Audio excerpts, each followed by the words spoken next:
welcome to Citation Needed, the podcast where we choose a subject, read a single article about it on Wikipedia, and pretend we're experts, because this is the internet, and that's how it works now. I'm Eli Bosnick, and I'll be checking off the boxes this evening, but I'll need some guys to do the heavy lifting. Noah, Tom, and Heath. I have pink eye, sorry. COVID. I don't want to. Honestly, a great summary of our cast. I hope this is your first episode.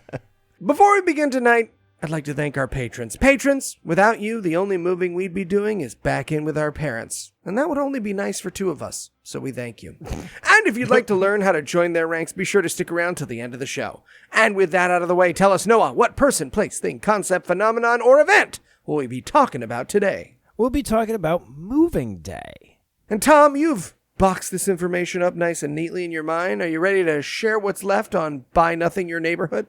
I'll tell you this, Eli. Last time I moved, the amount of shit I just decided I'd rather not own rather than move it stretched from my side of the curb into my neighbor's property. So let's do this. That's true. That's true. Tom doesn't live in his house anymore. So tell us, Tom, what is moving day? Also, what's the deal with the human condition? Thank you. Thank you, Heath. I'm glad you asked. After 432 episodes, I feel like you finally get me. Mwah! There you go. All right, now, there are a few perfectly true facts about the human condition. All right. Sentences, which when uttered are embraced by all peoples, regardless of race, creed, age, class, or sex. But I know but one. Moving sucks. Mm-hmm. Even a good move is a nightmare of logistics and sweat and stress. Even if you are moving to your dream home in your dream location to live with your favorite person, the very act of moving, of packing all your shit and cleaning and lifting and lugging and unpacking, of either hounding your friends to break your shit or paying movers to do it, of making run after run with your buddy's pickup or renting a truck whose air conditioning has long ago failed, or playing air traffic control while beefy, indifferent, hungover college kids bump your shit into your walls. Moving, it's the fucking worst. But like most awful, shitty things, there are ways to make that even worse. Which brings us to the subject of today's episode, moving day. Okay, between Noah showing a book how to do a biography last week and Tom dedicating an episode to lifting a couch this week, I expect Cecil's triumphant return essay to be about how long they will make you wait at baggage claim. Oxford, essay coming soon. Oh, there you go. So just to back up your point, Tom, moving is such a pain in the ass that I've chosen remaining in rural South Georgia over it for 4 years in a row. By the way, that air conditioning thing happened to my car this weekend.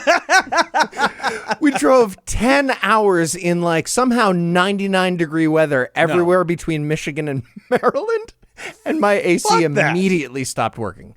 We were just pouring sweat for the whole way down. No, tell your wife to buy you a car. She's a grown-up. Yeah. She bought me some Freon for the way home. That was nice. I would have bought a new car before. I would have stopped at a car dealership on the road and bought a new car. There's no way I'd put I up was with that close. shit. I'm a grown-up. Why are you marrying up and still driving around in your fucking Subaru, man? It has low mileage for an 05. Now, imagine how bad it would be if the same day that you were moving, all of your friends were also moving, and your boss was moving, and your parents, and your neighbors, and everyone else that you knew, and everyone you didn't know across the entire city of, say, New York. Imagine how unutterably stupid and chaotic and nightmarish that would be. That's real, and it's moving day, a tradition dating back to colonial times and which continued until after World War II. Right, because I think we can all agree that the problem with New York is that not enough people are trying to do the same thing at the same time. Yeah. Okay, somehow Zoran Mamdani's getting investigated by ICE for this. It doesn't make sense. Well, there's box checking involved, so yes. Uh-huh. Now, moving day was preceded, as you might imagine, by something called rent day. Rent day was on February the 1st, and on this day, all the landlords across the city would announce the new rents for the coming year, which meant that lots of people were discovering that either they couldn't afford their home anymore or perhaps if they were very lucky, were discovering that they could afford something nicer. Whichever it was, a few months after rent day on May the 1st, all leases in the entire city of New York all expired on the same day at the exact same Fucking time. Why What? would any of that 9 be on a.m. the same day every Same year? day at 9 a.m., which meant that an absolute shit ton of people all on the same day needed to get the fuck out of one place and get the fuck into another. Okay, all right, look, I have been at the end of a line on a New York train when the only exit from the train was to the left, and still motherfuckers bumped into each other. I cannot imagine how New York even survived a tradition like this. Got to get in before you get out, because then I'll be there safe. Now, I do want to apologize a little bit for this episode because I'll be quoting extensively in the back half of it, but the madness, the sheer chaos that moving day engendered was so perfect in its insanity that those who wrote about it at the time are best equipped to describe it. In 1799, observer of this orchestration of madness said that New Yorkers are, quote, seized on the 1st of May by a sort of madness that will not let them rest till they have changed their dwelling. Yeah, it's the plane pulling up to the terminal and everyone stands up at the exact same time. But the plane is everyone in New York City inside. Also, let's make it a holiday. What the fuck was happening? May 1st was a citywide pandemonium, with thousands and thousands of households all scrambling on the same day to move out of one place and into another. The city was in complete chaos. Renters leaving one home for another had to wait for the home they were hoping to move into until it was vacated and cleaned out and was well enough suited for them to be moving in, all on the same day they were themselves moving out. And since the work all took place in one day, there was not enough steady business to create and sustain an industry of professional movers, which meant that regular laborers with carts were repurposed into movers for moving day.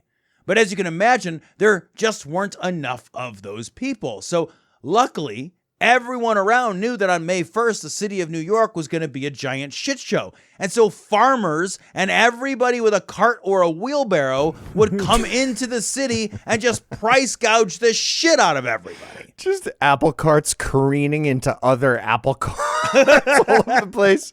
Just avoiding giant panes of glass being carried everywhere for some reason. All on the This same all day. sounds like a Buster Keaton short setup. Yes. Everybody's got a penny farthing today. That's weird. By 1820, the volume of propertyless renters on moving day clogged the city streets with the aforementioned carts and barrows and wagons. Cartmen were supposed to only charge the legally allotted amount for moving, but the truckmen just charged whatever the hell they wanted because, of course they did. And sometimes they were charging the equivalent of a week's wages to haul people's shit from one flat to another.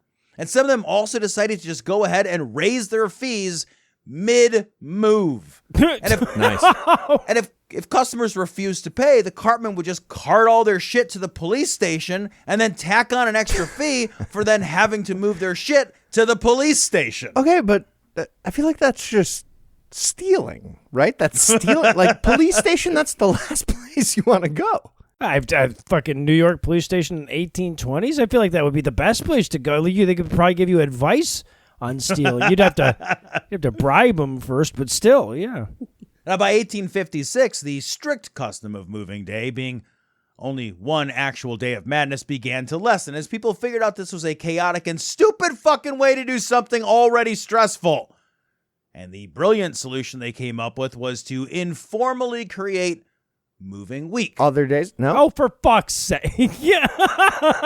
Which stretched out the horror of moving day across a long enough period of time to just be maximally awful, but not a long enough period of time to fix the fucking problem. Guys, these shit sandwiches are awful. I feel like we should solve the problem with smaller portion sizes. Right? What if we eat shit all week and On a spread it different out? day, yeah. Though by 1873, after an economic depression had ended, fewer people had to move as often. And this was because moving day resulted not just from expired leases, but from raised rents. And after the depression, additional housing was constructed and it eased some of this completely preventable bullshit. Just Ezra Klein angrily swimming around in his grandpa's balls. This is what I'm talking about, people! Also, nobody fertilized Mrs. Douthit. You got it? Don't do that. All right, now moving day sounds rough, but what could be worse than one moving day? How about 2 moving days? Near the end of the 19th century, many people in New York had figured out that living in a swamp off the Hudson in the summer was awful. And those with the means often left the city for the cooler regions of New York State, which meant that October 1st became a sort of second moving day, with a flood of people returning into the city and taking their belongings out of storage and moving their shit into their newly rented homes. Okay, but at least we don't have to feel bad when those ones get price gouged, though. That's fair. And eventually moving day sort of drifted from May 1st to October 1st and then consolidated back into just a single day. At its height in the 20th century, fully 1 million people all moved on the same day in New York. The tradition fell off, however, when the U.S. entered World War II, since there was a shortage of men at home to do the actual work of moving people about. And by 1945, the housing shortage just killed the tradition entirely. Yeah, Sally Sectional and Bertha Box Spring didn't get the same buzz as Rosie the Riveter. I mean, the tradition isn't gone entirely. People still move on May 1st. It's just a coincidence now. Okay, fun fact, there were actually a couple of alternative characters to Rosie the Riveter. One of them was Big Bertha, who just like moved big shit. And the other one was Jenny on the job, I think. It's just like lady job lady. So they had a couple other ones too. I'm glad they stuck with Rosie. Lady Job Lady would have been terrific. I think that would have been inspiring on posters. Bodie McBoatface of, yeah. Meow. Yeah, yeah, they made that noise though. I'm gonna uppercut you, Bertha. What we need now is a fighting game where we pit them all against each other. Yeah. Now, the moving day history is interesting, but really, it is the descriptions of what moving day was like that made me want to tell you guys this story. So, in Domestic Manners of Americans, author Francis Trollope described moving day this way, quote, "On the 1st of May, the city of New York has the appearance of sending off a population flying from the plague, or of a town which had surrendered on condition of carrying away all their goods and chattels. Rich furniture and ragged furniture, carts, wagons and drays, ropes, canvas and straw, packers, porters, and draymen, white, yellow, and black, occupy the streets from east to west, from north to south on this day. Everyone I spoke to on this subject complained of this custom as most annoying, but all assured me it was unavoidable if you inhabit a rented house. More than one of my New York friends have built or bought houses solely to avoid this annual inconvenience." It's unavoidable, they said, having never heard of literally everywhere else. Why the fuck didn't Francis Trollope tell them about elsewhere? She knew about it, clearly. Now, some historical society guy no one cares about wrote his daughter about moving day in 1832, saying, quote, "Tuesday, the 1st of May, hazy, raw. Yesterday was very unfavorable for the general moving of our great city. High rents, incommodious dwellings, and necessity combine to crowd our streets with carts overloaded with furniture and hand barrows with sofas, chairs, sideboards, looking glasses, and pictures, so as to render the sidewalks almost impassable. A lot of people were moving looking glasses? Just barrows full of them. Okay. The practice of all moving on one day and giving up and hiring houses in February is an ancient custom, and when the city was small and inhabitants few in number, almost everybody owned or continued for years tenants in the same houses. Few instances of removals were seen, but now New York is literally in an uproar for several days before and after the 1st of May. This practice of move all to strangers appears absurd, but it is attended with the advantage of affording a greater choice of abodes in the February quarter." Oh, You didn't even find a decent guitar player with a flamethrower on his guitar. They're all fucking it's untenable. None other than Davy Crockett, King of the Wild Frontier, also saw and opined killed him a bar about moving day. Thank you. He said, Men quote, over 40 have to say the rest of those lines. It's Shaving a haircut. It's in us, Eli. It's shaving a haircut. It's the in Robert us. Rabbit fucking says Roger shaving a haircut Rabbit, Jesus thing. fucking Christ. Quote, by the time we Correcting returned Eli down- on Roger Rabbit is the other one. Quote, by the time we returned down Broadway, it seemed to me that the city was flying before some awful calamity. Why, said I, Colonel, what under heaven is this matter? Everyone appears to be pitching out their furniture and packing it off.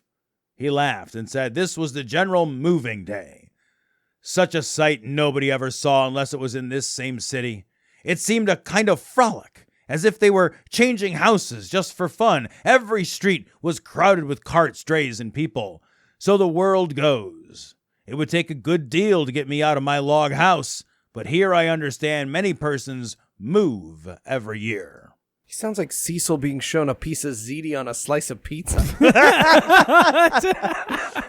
I sure have strange traditions here, I said while adjusting the dead raccoon on my head and taking a bite from my fried squirrel on a stick. Fuck you. I still have a scar from that ZD incident with Cecil. But you've learned your lesson, though. I have not, though. That's the problem. I should, though.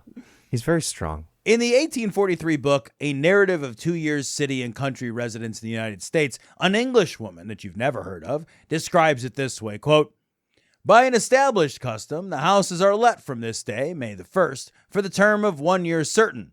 And as the inhabitants in general love variety and seldom reside in the same house for 2 consecutive years, those who have to change, which appears to be nearly the whole city, must be all removed together. Hence, from the peep of day till twilight may be seen carts which go at a rate of speed astonishingly rapid, laden with furniture of every kind, racing up and down the city as if its inhabitants were flying from a pestilence, pursued by death with his broad scythe, just ready to mow them into eternity. Oh, all right. Well, but if death is chasing you with his scythe, I feel like you would leave your chifforobe behind, wouldn't you? I feel like somebody would invent 13 months for at least one time. You'd think. Yeah. Like a TED Talk. The future is now. 13 months. And Just everybody go goes 11, nuts. actually. We could go 11, too. All right. Well, while we sit Tom down and break it to him that moving day is like the 8th worst thing New York City does on a regular basis, we'll take a little break for some apropos of nothing.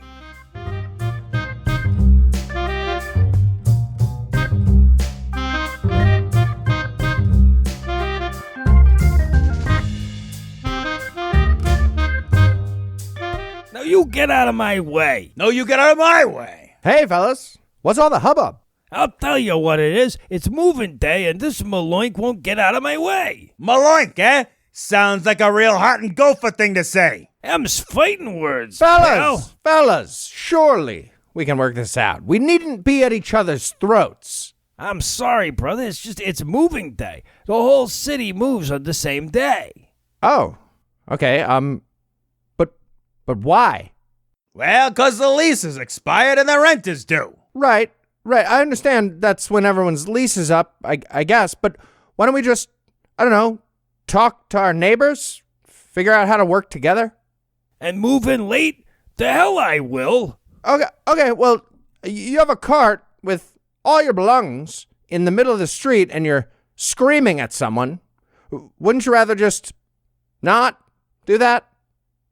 Yeah, I guess so. Yeah, just feels to me like these inequalities would be better remedied by group action than by everyone behaving as badly as possible. Oh, well, yeah. Oh, but if we do behave badly, we might get to go first. Oh, yeah, out of my way. Now you get out of my way. Yeah, there it is. Okay, and then I'm pretty sure Tom was like, "Ooh, I'm afraid of the wheel. Let's use something square instead." Okay, I didn't say that. I feel like you did. Hey, fellas, what you doing? Oh, Noah, fantastic. We're trying to remember what we decided at last week's company meeting, but Tom is being difficult. I'm not being difficult. And Eli's doing an impression of Cookie Monster. Look, guys, if you're having trouble keeping track of meetings, you should try Fireflies. What's Fireflies? Fireflies is your AI teammate that keeps track of it all. From key takeaways to next steps, Fireflies keeps you organized. No more missed details or forgotten follow-ups. Whoa, that sounds awesome. It is, Tom. Just say, "Hey, Fireflies," and get real-time, reliable answers directly inside your video calls. No more switching tabs or losing focus. Whether you're clarifying what someone said or pulling helpful insights from the web, Fireflies helps keep your conversations flowing so you can make quicker decisions and stay on track. Plus, it seamlessly integrates with the tools you and your team are already relying on, with integrations across more than 60 different apps like Zoom, Google Meet, Slack, Asana, Zapier, and your CRM. I don't know, Noah. Is that stuff secure? It sure is. Fireflies was designed with security in mind, giving you the ability to control who can view, share meeting notes, and even choose where to store your meeting information. All right, Noah, I'm sold. Where do I sign up?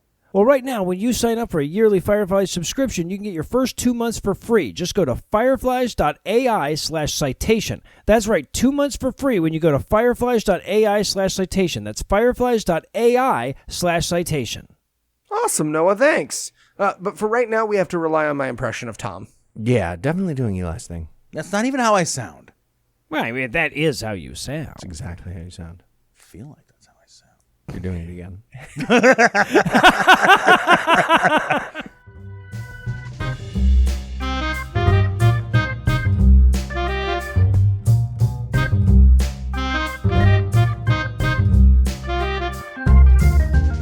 And we're back.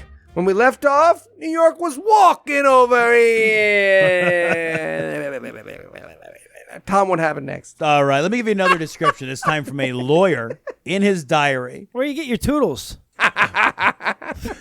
This time from a lawyer in his diary, and he wrote, quote, "May the 1st, fine weather to the great comfort of the locomotive public. Never knew the city in such a chaotic state. Every other house seems to be disgorging itself into the street. All the sidewalks are lumbered with bureaus and bedsteads to the utter destruction of their character as thoroughfares, and all the space between the sidewalks is occupied by long processions of carts and wagons, and vehicles omnigenous laden with perilous piles of movables. We certainly haven't advanced as a people beyond the nomadic or migratory stage of civilization analogous to that of the pastoral cow feeders of the Tartar steppes." And this is why I drive my car on the sidewalk when there's traffic, people, because I'm respecting the Tartar steps. I love it. He's almost all the way through, and he's like, "Fuck, this isn't bigoted yet, and it's the 1800s. What the fuck are we? A bunch of Ukrainians over here? Come on." By 1865, the Times described the cartman I mentioned before, saying, quote, "On the 1st of May, too, the cartman becomes a different creature. Not particularly civil at any time. On moving day, he must be approached with caution. He has become lord of the ascendant. Ordinary offers do not tempt him. He has been known to laugh to scorn a man who offered him $5 to convey a load half a dozen blocks. He declines making any previous engagements. He seeks no customers, but rather conveys the idea that he would prefer to be let alone. At the same time, he keeps a sharp eye to business and only accepts an offer when he knows he can't beat a cent more out of his customer. And then, when he is engaged, he goes about his work with supremest indifference. He is above all ordinances. He is a creation of the day. Tomorrow, he will be a mere cartman, amenable to law and standing in fear of the mayor's marshal." Okay, spoken like a man who never had to order an Uber in the rain. Yeah, right. Right. Yeah, these days that's called surge pricing. Yes. Another great description of this entirely artificially created citywide crisis. Quote, "All New York moves on the 1st of May, not only moves about as usual in the everlasting hurry-scurry of business, but one house empties itself into another all over the city. The streets are full of loaded drays on which tables are dancing and carpets rolling to and fro. Small chairs which bring up such pretty cozy images of roly-poly mannequins and maidens eating supper from tilted porridges and spilling the milk on their nightgowns. These Really specific. It's very specific. That's a kink, right? That's a sex kink. Oh, 100%. Yeah, no, Tom, you should read that like you're like touching yourself under the table, Licking your lips, Yeah, yeah. right, yeah. Small chairs which Now you're just trying to beat You should Noah's read everything. Like Mark that, Twain Tom. voice from last week. Do you want to start all the way at the beginning? If you remember? Of the show? Episode 1. Yeah, right. Incredulous USA. These go ricketing along on the tops of beds and bureaus, and not unfrequently pitch into the street, and so fall asunder. Children are driving hither and yon, one with a flower pot in his hand, another with workbox, bandbox, or oil cannikin, each so intent upon his important mission that all the world seems to him, as it does to many a theologian, safely locked up within the little walls he carries. All right, so if I'm following the language correctly, he kind of went out of his way to add a parenthetical priests or simple-minded idiots into his description, and I kind of love him for that. Continuing, quote, the dogs seem bewildered with this universal transmigration of bodies, and as for the cats, they sit on the doorsteps mewing piteously, that they were not born in the Middle Ages, or at least in the quiet old portion of the world. And I, who have almost as strong a love of localities as poor puss, turn away from the windows with a suppressed anathema on the 19th century with its perpetual changes. Okay, cats get mad if they see one suitcase ever. If this tradition ends with a squad of like murder cats in riot gear putting down the moving day mop, I think I'm on board. Do you want an appropriate emblem of this country and its age? Then stand on the sidewalks of New York and watch the universal transit on the 1st of May. However, human beings are such creatures of habit and imitation that what is necessity soon becomes fashion, and each one wishes to do what everyone else is doing. A lady in the neighborhood closed all her blinds and shutters on May Day. Being asked by her acquaintance whether she had been in the country, she answered, quote, I was ashamed not to be moving on the 1st of May, and so I shut up the house that the neighbors might not know it. One could not well imagine a fact more characteristic of the despotic sway of custom and public opinion in the United States in the 19th century. 20th century's like, hold my beer. And of course, the New York Times in 1855 had some advice and commentary. Quote, it will begin early, before some of us are up, no doubt, and it will continue late. The sidewalks will be worse obstructed in every street than Wall Street is, where the brokers are in full blast. Old beds and rickety bedstands, handsome pianos and kitchen furniture will be chaotically huddled together. Everything will be in a muddle, everybody in a hurry, smashing mirrors in his haste and carefully guarding boot boxes from harm. Sofas that go out sound will go in maimed. Tables that enjoyed casters will scratch along and tip on one less than its complement. Bed screws will be lost in the confusion, and many a good piece of furniture badly bruised in consequence. You gotta take it apart and put those screws in a Ziploc, you fucking monsters. You tape that shit to the leg or whatever. Jesus. Tape. 1800s. Figure it out. 1800s. Do they have duct tape? Is it duck or duct? Duck or duct? Back then it was chicken tape. Still Tyrannosaurus tape back then, yeah. That's a better joke. That is a better joke. Family pictures. I'm gonna keep both. Oh, no! Family pictures will be sadly marred, and the china will be a broken set before night in many a house. All houses will be dirty, never so dirty, into which people move, and the dirt of the old will seem enviable beside the cleanliness of the new. The old people will in their hearts murmur at these moving dispensations. The younger people, though aching in every bone and tired to death, will relish the change and think the new closets more roomy and more nice, and delight themselves fancying how this piece of furniture will look here and that piece in the other corner. The still younger ones will still more enjoy it. In the cellar and upon the roof, into the rat holes and on the yard fence, into each room and prying into every cupboard, they will make reprisals of many things worth saving, and mark the day white in their calendar, as little less to be longed for in the return than 4th of July itself. Yeah, this is almost as good as the day we set off pretty explosions is not the brag the gray lady thinks it is. But here's the thing though.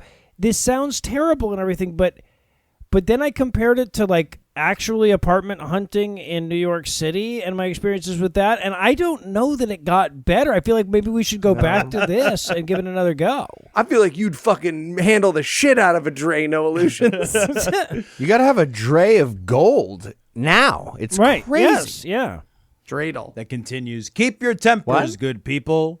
Don't growl at the carman or haggle over the price charged. When the scratched furniture comes in, don't believe it is utterly ruined. A few nails, a little glue, a piece of putty, and a pint of varnish will rejuvenate many articles that will grow very old twixt morning and night, and undo much of the mischief that comes of moving, and which at first sight seems irreparable. All right, nothing more New York than adding, also don't come fucking whining to me because your furniture's ruined. Everybody's fucking furniture is fucking ruined, okay?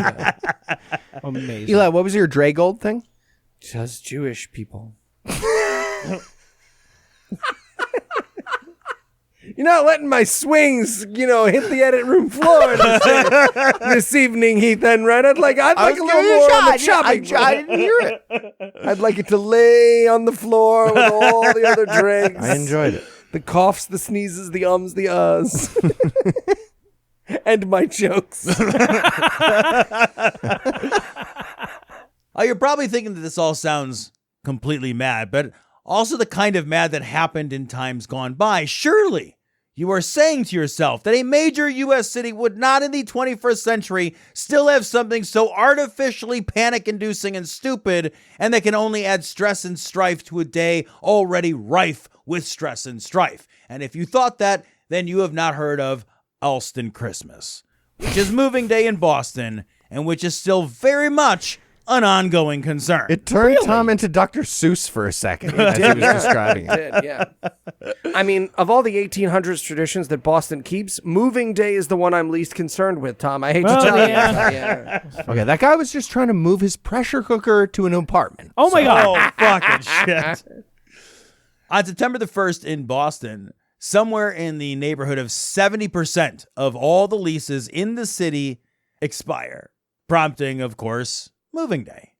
In Boston, many of the affected leases are those of college students, and across the city, swaths of unprepared college kids scramble to move their shit.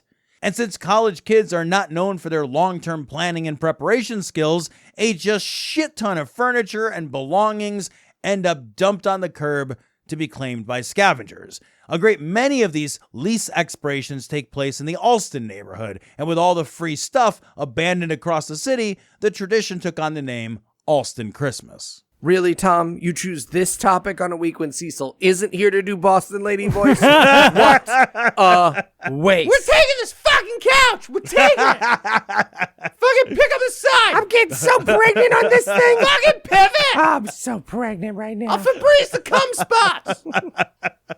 I'll keep them. Whatever.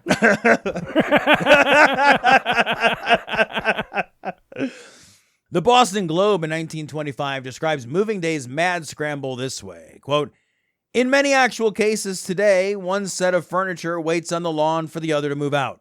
It is the old game, going to Jerusalem on a larger scale." Okay, so I looked that up. That is the colonialism name for musical chairs. And as bad as that is, like especially given present circumstances, it's nowhere near as anti-Semitic as I was expecting. So at least there's that. Yeah, you don't have to play to Hava Nagila, but it helps. Oh, this is the mad scramble from one location to another. Everyone trying to settle down in a preferred position and discovering new neighbors in the process. As in the old game also, every time there is a scramble, someone gets left.